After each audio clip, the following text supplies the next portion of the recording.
രുദ്രാർദ്ര പ്രണയം ഭാഗം 9. ആർദ്ര ആകെ വല്ലാത്തൊരവസ്ഥയിലായിരുന്നു. ആയുഷിന്റെ വാക്കുകൾ വീണ്ടും വീണ്ടും അവളുടെ ചെവിയിൽ മുഴങ്ങി കേൾക്കുന്നത് പോലെ. ആ നിമിഷം അവൾക്ക് ആയുഷിനോട് ഒരുപാട് ദേഷ്യം തോന്നി. ആരെയും അങ്ങോട്ട് ദ്രോഹിച്ചിട്ടില്ല, എല്ലാരും എന്നെ വേദനിപ്പിച്ചിട്ടുള്ളൂ. ഒരിക്കലും ആഗ്രഹിച്ചിട്ടില്ല രുദ്രേട്ടന്റെ ജീവിതത്തിലേക്ക് വലിഞ്ഞു കയറി വരാൻ. എന്നിട്ടും അവളുടെ കണ്ണുകൾ നിറഞ്ഞു. മോളെ. പുറകിൽ നിന്ന് മല്ലികയുടെ സ്വരം കേട്ടവൾ പെട്ടെന്ന് കണ്ണുകൾ അമർത്തി തുടച്ച് അവരെ തിരിഞ്ഞു നോക്കി. മല്ലികയ്ക്കൊപ്പം മാധവി ഉണ്ടായിരുന്നു. അവൾ അവരെ നോക്കി വേദനയോടെ ഒന്ന് പുഞ്ചിരിച്ചു. മല്ലിക അവൾക്കടുത്തേക്ക് വന്ന് അവളുടെ കവിളിൽ സ്നേഹത്തോടെ തലോടി. അമ്മായി, അവൾ ഇടർച്ചയോടെ വിളിച്ചു.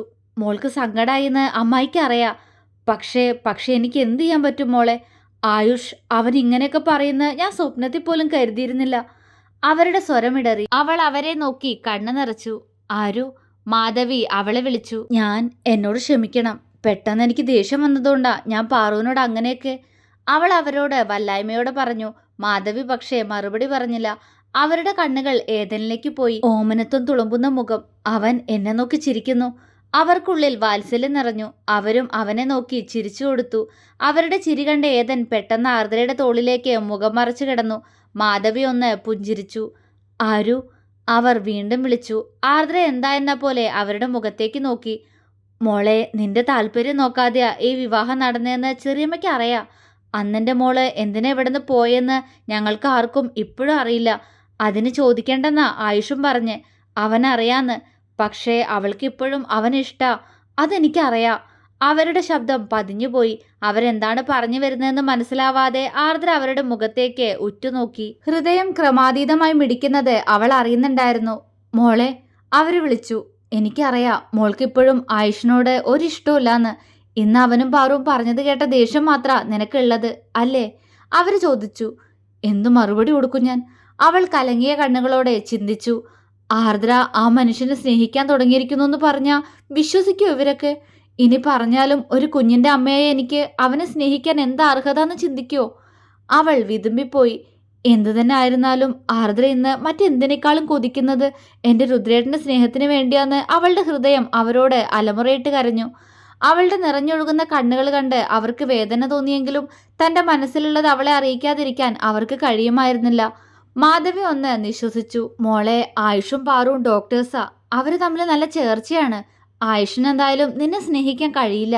അങ്ങനെയുള്ളപ്പോ ഒഴിഞ്ഞു പോയിക്കൂടെ കുട്ടി എൻ്റെ മക്കളുടെ ജീവിതത്തിൽ നിന്ന്? മാധവി പതിഞ്ഞ ശബ്ദത്തിൽ അവളോട് ചോദിച്ചു. ചെറിയമ്മേ? അവൾ പകപ്പോടെ മാധവിയെ വിളിച്ചു. എൻ്റെ മക്കളുടെ സന്തോഷം എനിക്ക് വലുതാരു. ഇപ്പോ അവരുടെ സന്തോഷം ഇല്ലാതാക്കുന്നത് നീയാ. എൻ്റെ മോളെ വിഷമിപ്പിക്കല്ലേ. ഒഴിഞ്ഞു തരുമോ നീയ്? ഒരമ്മയ്ക്ക് ചോദിക്കാൻ കഴിയാവുന്ന ഏറ്റവും നിസ്സഹായതയുടെ സ്വരത്തിൽ മാധവി അവരോട് ചോദിച്ചു. മാധവി! മല്ലിക അവരെ ദേഷ്യത്തിൽ വിളിച്ചു. അറിയാം മല്ലികെ, ഞാൻ സ്വാർത്ഥയായ ഒരു അമ്മയാ. പക്ഷെ എനിക്കിപ്പോ ഇതല്ലാതൊരു വഴിയില്ല, അവർ സങ്കടത്തോടെ പറഞ്ഞു. മല്ലിക ഉത്തരമില്ലാതെ അവരെ നോക്കി നിന്നു. ആർദ്ര അല്പനേരം മല്ലികയുടെ മുഖത്തേക്ക് നോക്കി. എല്ലാവർക്കും അവരവരുടെ സന്തോഷം മാത്രം.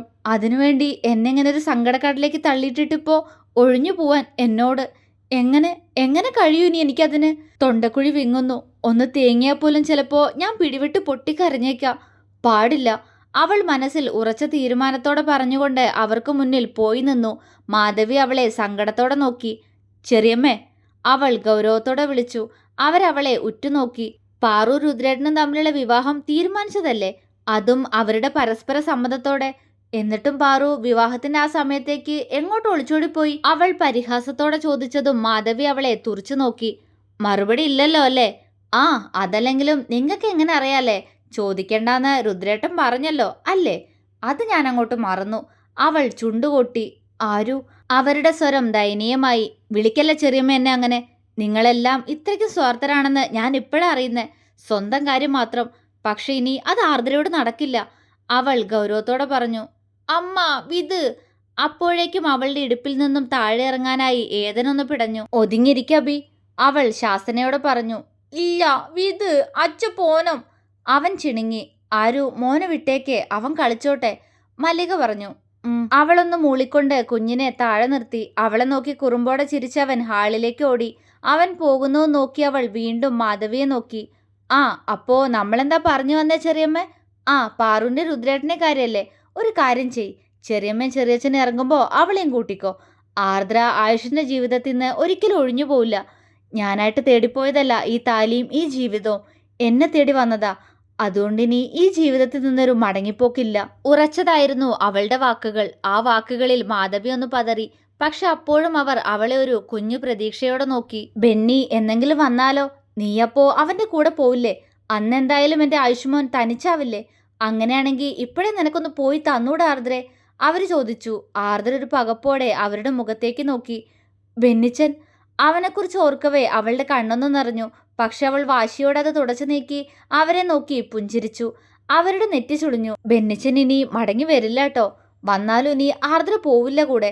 എന്റെ സമ്മതം പോലും ചോദിക്കാതെ എല്ലാരും കൂടെ ചേർന്ന് നടത്തിയ വിവാഹമല്ലേ ഇത്? ഇനി ആർദ്രയുടെ ജീവിതം ഇവിടെ തന്നെയാ. മരണം കൊണ്ടല്ലാതെ ഇനി ഒരു മടങ്ങിപ്പോക്ക് ഉണ്ടാവില്ല. അത്രയും പറഞ്ഞുകൊണ്ടവൾ അവരെ മറികടന്ന് മുന്നോട്ട് നടന്നു. നീ ഒന്നുകൂടി മനസ്സിരുത്തി ആലോചിക്കാരൂ. ബെന്നി വന്നാ നീ ആയുഷിനെ മറക്കും. ഇപ്പോ വേറെ വഴിയില്ലാത്തോണ്ടാ നീ ആയുഷിനെ സ്നേഹിക്കുന്നേ. അതൊരിക്കലും ഒരു ജീവിതമല്ലാരൂ, അഭിനയാ. മാധവി ഗൗരവത്തോടെ വിളിച്ചു പറഞ്ഞു. ആർദ്രയുടെ കാലുകൾ നിശ്ചലമായി. അവൾ അവരെ തിരിഞ്ഞു നോക്കി നിറഞ്ഞ കണ്ണുകളോടെ. അഭിനയം? അതെ ചെറിയമ്മേ, അഭിനയായിരുന്നു ഇത്രയും നാൾ എന്റേത്. പക്ഷെ ഇപ്പോ ഞാൻ രുദ്രേട്ടനെ സ്നേഹിച്ചു തുടങ്ങിയിരിക്കുന്നു. ഒരിക്കലും ആർക്കും വിട്ടുകൊടുക്കില്ല ഞാൻ, അവൾ പുഞ്ചിരിയോടെ പറഞ്ഞു. പക്ഷെ അവളുടെ വാക്കുകളിലെ ദൃഢതയിൽ മാധവി തറഞ്ഞു നിന്നുപോയി. അവരുടെ നിൽപ്പ് കണ്ട് അവൾ ദേഷ്യത്തോടെ മുഖം വെട്ടിച്ച് മുന്നോട്ട് നോക്കിയതും മുന്നിൽ നിൽക്കുന്ന ആളെ കണ്ട് അവളൊന്ന് വിറച്ചു.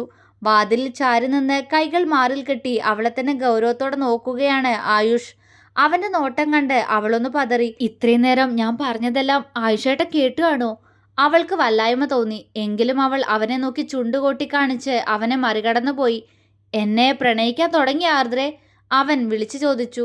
അവൾ മുന്നോട്ട് വെച്ച കാലുകൾ ചലിപ്പിക്കാൻ പോലും മറന്ന് അങ്ങനെ തന്നെ നിന്നുപോയി. അവൻ എല്ലാം കേട്ടു എന്ന് അവൾക്ക് മനസ്സിലായി. ഇത്രയും നേരം അവൻ തന്നെ പറഞ്ഞ വാക്കുകളെല്ലാം മറന്ന് ആ നിമിഷം അവളുടെ ചുണ്ടുകളിൽ ഒരു പുഞ്ചിരി വിരിഞ്ഞു. മുഖമൊന്ന് ചുവന്നു. അത്രമേൽ അവനിൽ അടിമപ്പെട്ടു പോയോ? അവൾക്ക് അത്ഭുതം തോന്നി. അവൾ തല താഴ്ത്തി നിന്നു. തന്റെ മുന്നിലേക്ക് അടുത്തു വരുന്ന അവന്റെ കാലടികളുടെ ശബ്ദം അവള് കേൾക്കുന്നുണ്ടായിരുന്നു. പക്ഷെ തല ഉയർത്തി ആ മുഖത്തേക്ക് നോക്കാൻ സാധിക്കുന്നില്ല. അവൻ അവൾക്കരികിലേക്ക് ഒന്ന് ചേർന്ന് നിന്നു. അവളുടെ നെഞ്ചിടിപ്പ് ഉയർന്നു. പറയാർദ്രേ, നീ എന്നെ പ്രണയിച്ചു തുടങ്ങിയോ? ആർദ്രമായിരുന്നു അവന്റെ സ്വരം. അവൾ നേർത്ത ശബ്ദത്തിൽ മൂളി. അവന്റെ മുഖത്തിപ്പോ മിന്നുന്ന ഭാവം എന്താവും? അവൾക്കതറിയാൻ കൊതി തോന്നി. പക്ഷേ അവനെ നോക്കാൻ കഴിയാത്തതുപോലെ. എന്ന് വെച്ചാ തെളിച്ചു പറയാർദ്രേ, അവൻ വീണ്ടും പറഞ്ഞു. എനിക്കിഷ്ടാ. പതിഞ്ഞ ശബ്ദത്തിൽ അത്രയും പറഞ്ഞുകൊണ്ട് അവൾ കണ്ണുകൾ ഇറുക്കിയടച്ചു. അല്പനേരം കഴിഞ്ഞിട്ടും അവനിൽ നിന്നും മറുപടിയൊന്നും കിട്ടാതിരുന്നതും അവൾ സംശയത്തോടെ അവനെ മുഖമുയർത്തി നോക്കി. കൈ നെഞ്ചിൽ കെട്ടിനിന്ന് അവളെ നോക്കുകയാണവൻ. പക്ഷേ ആ ചുണ്ടിൽ പുച്ഛം. ആർദ്ര അവനെ പകച്ചു നോക്കി. അത് കണ്ട് അവനൊന്ന് ചിരിച്ചു. ഞാൻ ഒരുപാട് ആഗ്രഹിച്ചിരുന്നു ആർദ്രേ, നിന്റെ വായിന്ന് എന്നെ ഇഷ്ടാന്ന് പറയുന്ന കേൾക്കാൻ. പക്ഷേ അവൻ പറഞ്ഞു വന്നത് നിർത്തിക്കൊണ്ട് അവളെ നോക്കി. അവളുടെ കണ്ണുകളിൽ സംശയം. ഇത്രയും മാസം ഞാൻ നിന്റെ പിറകെ നടന്നിട്ടും നീ എന്നൊന്ന് തിരിഞ്ഞു നോക്കിയിട്ടില്ല. പകരം ഒരുപാട് അവഗണിച്ചു. ഇപ്പോ എൻ്റെ ഉള്ളില് നിന്നോടൊരു തരി സ്നേഹം പോലും ബാക്കിയില്ല. അവൻ പറഞ്ഞു നിർത്തി. അവസാന വാചകം പറഞ്ഞപ്പോഴുള്ള അവന്റെ പുച്ഛം കണ്ട് അവളുടെ കണ്ണുകൾ കലങ്ങി. എനിക്കെന്റെ പീലിയ വേണ്ടേ. അവൾ എന്നെ ഒരുപാട് സ്നേഹിക്കുന്നുണ്ട്. ഇനി അവളെ വേദനിപ്പിക്കാൻ എനിക്ക് കഴിയില്ല. അവളെ എനിക്ക് വേണം ആർദ്രേ, അവൻ ഗൗരവത്തോടെ പറഞ്ഞു. അവൾ അവനെ ദേഷ്യത്തോടെ നോക്കി. അത് കണ്ടവൻ അവളെ കണ്ണുരുട്ടി നോക്കുന്നുണ്ട്. എന്താടി കറുത്തമ്മ ഇങ്ങനെ നോക്കുന്നേ? ശരിയാ, നിന്റെ കൂടെ ഒരു ജീവിതം ഞാൻ ആഗ്രഹിച്ചിരുന്നു. പക്ഷേ അതെനിക്ക് കിട്ടില്ലാന്ന് മനസ്സിലായപ്പോൾ ഞാൻ വേണ്ടാന്ന് വെച്ചു. എൻ്റെ പീലിക്ക് എന്നെ സ്നേഹിക്കാൻ കഴിയും. അവളെ മതി എനിക്ക്. അത്രയും പറഞ്ഞുകൊണ്ടവൻ തിരിഞ്ഞു നടന്നു. ഞാൻ ചെറിയമ്മയോട് പറഞ്ഞിട്ടുണ്ട് പോകുമ്പോൾ അവളെ കൂടെ കൂട്ടിക്കോളാൻ. വെറുതെ നടക്കാത്ത കാര്യത്തിന് പുറകെ പോവണ്ട ആയുഷേട്ടാ, അവൾ വിളിച്ചു പറഞ്ഞു. അവനൊന്ന് തിരിഞ്ഞു നോക്കി പുഞ്ചിരിയോടെ. അവൾ സംശയത്തോടെ അവനെ നോക്കി. ഡിവോഴ്സ് നോട്ടീസിൽ നീ സൈൻ ചെയ്യില്ലെന്ന് എനിക്ക് ഉറപ്പായി. അതുകൊണ്ട് ഇനി ആ ഒരു ആവശ്യം പറഞ്ഞ് ഞാൻ നിന്റെ അരികിൽ വരില്ല. പക്ഷേ പീലിയോട് ഇവിടെ നിന്ന് പോവാൻ പറയാൻ നിനക്ക് അവകാശമില്ല. അതുകൊണ്ട് അവൾ ഉണ്ടാവും ഇവിടെ ഇനി എൻ്റെ കൂടെ. അവൻ ഉറച്ച ശബ്ദത്തോടെ പറയുമ്പോഴേക്കും ആർദ്രയുടെ തകർച്ച പൂർണ്ണമായിരുന്നു. അവളുടെ കണ്ണുകൾ നിറഞ്ഞൊഴുകി. ഞാൻ വന്നതല്ല നിങ്ങളുടെ ഇടയിലേക്ക്, എന്നെ വലിച്ചിട്ടതല്ലേ. എന്നിട്ടിപ്പോ എന്നെ വേണ്ടേ? അവൾ ഇടർച്ചയോടെ ചോദിച്ചു. എൻ്റെ പീലിക്ക് എന്നെ ആത്മാർത്ഥമായിട്ട് സ്നേഹിക്കാൻ കഴിയും, അവൾക്ക് മാത്രം. അതായിരുന്നു അവന്റെ മറുപടി. അവളിവിടെ താമസിക്കുന്ന ഒരിക്കലും അവൾക്ക് നല്ലതിനാവില്ല. നിങ്ങൾ എൻ്റെ ഭർത്താവാ, എൻ്റെ മാത്രം. അവൾ ദേഷ്യം കൊണ്ട് വലിഞ്ഞു മുറുകിയ മുഖത്തോടെ അവനോട് ചീറി. അവൻ ചിരിച്ചു. കേൾക്കാൻ നല്ല രസമുള്ള സ്ഥാനം, പക്ഷേ അതെനിക്കിനി വേണ്ടടി. എനിക്ക് നിന്നെ മടുത്തു. എന്തു പറഞ്ഞാലും കരഞ്ഞോണ്ട് നിന്ന നീ ഇന്ന് ഇങ്ങനെ പ്രതികരിക്കണമെന്നുണ്ടെങ്കിൽ നീ ഇത്ര നാളും അഭിനയിക്കായിരുന്നു എന്നല്ലേ അതിന്റെ അർത്ഥം? അവൻ ചോദിച്ചു. അത് നിങ്ങളെ പറഞ്ഞ് മനസ്സിലാക്കിക്കേണ്ട ആവശ്യമില്ല. കൂടുതൽ സംസാരിച്ച് നേരത്തെ വാങ്ങിയതുപോലെ എന്റെ കയ്യിൽ നിന്ന് അടി വാങ്ങാൻ നിൽക്കണ്ട ആയുഷേട്ടാ. അവൾ ചുണ്ടു കൂർപ്പിച്ചുകൊണ്ട് പറഞ്ഞു. അവന്റെ കൈ അറിയാതെ അവൾ അടിച്ച അവന്റെ കവിളിനെ തലോടി. അത് കണ്ട് അവൾ പുച്ഛിച്ചു. അവൻ അവളെ ദേഷ്യത്തോടെ നോക്കിക്കൊണ്ട് തിരിഞ്ഞു നടന്നു. അവളെ പറഞ്ഞു വിട്ടേക്ക് ആയുഷേട്ടാ.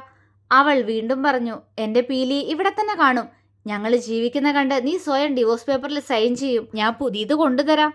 അവൻ തിരിഞ്ഞു നോക്കാതെ പറഞ്ഞുകൊണ്ട് പാറുവിനടുത്തേക്ക് നടന്നു. അവന് പുറകെ ചെന്ന ആർദ്ര കണ്ടു സോഫയിൽ ഇരിക്കുന്ന പാറുവിനെ. എന്തോ ചിന്തയിലാണവൾ. ഏതൻ അവൾക്കടുത്തിരുന്ന് കളിക്കുന്നുണ്ട്. ആയുഷ് അവളുടെ അടുത്തേക്ക് ഇരിക്കുന്നതും അവളെ ചേർത്ത് പിടിക്കുന്നതും അവൾ കണ്ണു നിറച്ചുകൊണ്ട് അവന്റെ നെഞ്ചിലേക്ക് മുഖം പൂഴ്ത്തുന്നതും ആർദ്ര നിറഞ്ഞ കണ്ണുകളോടെ കണ്ടു നിന്നു. രാത്രിയിൽ ഭക്ഷണം കഴിച്ചു കഴിഞ്ഞ് ആയുഷിന്റെ റൂമിലേക്ക് വന്നതാണ് ആർദ്ര. ബെഡിലിരുന്ന് ഫോണിൽ നോക്കുകയാണ് അവൻ. അവളെ കണ്ടതും അവൻ ചുണ്ടുകൊട്ടി വീണ്ടും ഫോണിലേക്ക് നോക്കി. അവൾ തൊട്ടിലിൽ കിടക്കുന്ന ഏതനെ ഒന്ന് നോക്കിക്കൊണ്ട് ആയുഷിന് എതിർവശം ബെഡിൽ വന്നിരുന്നു. അവൻ അവളെ നോക്കിയില്ല. അവളുടെ മുഖത്ത് എന്തോ ഒരു ടെൻഷൻ. പക്ഷേ അവൾ എന്തോ തീരുമാനിച്ചുറപ്പിച്ചിരുന്നു. ആർദ്ര പതിയെ അവന്റെ കയ്യിൽ നിന്നും ഫോൺ വാങ്ങി ടേബിളിൽ വെച്ചു. ആയുഷ് സംശയത്തോടെ അവളെ നോക്കി. അവൾ അവനെ ഒന്ന് നോക്കിക്കൊണ്ട് പതിയെ അവന്റെ നെഞ്ചിലേക്കൊന്ന് ചാഞ്ഞു. അവളുടെ ശരീരം വിറയ്ക്കുന്നുണ്ടായിരുന്നു. ആയുഷ് പകച്ചുപോയി. അവളിൽ നിന്ന് അങ്ങനൊരു നീക്കം അവൻ പ്രതീക്ഷിച്ചിരുന്നില്ല. തുടരും.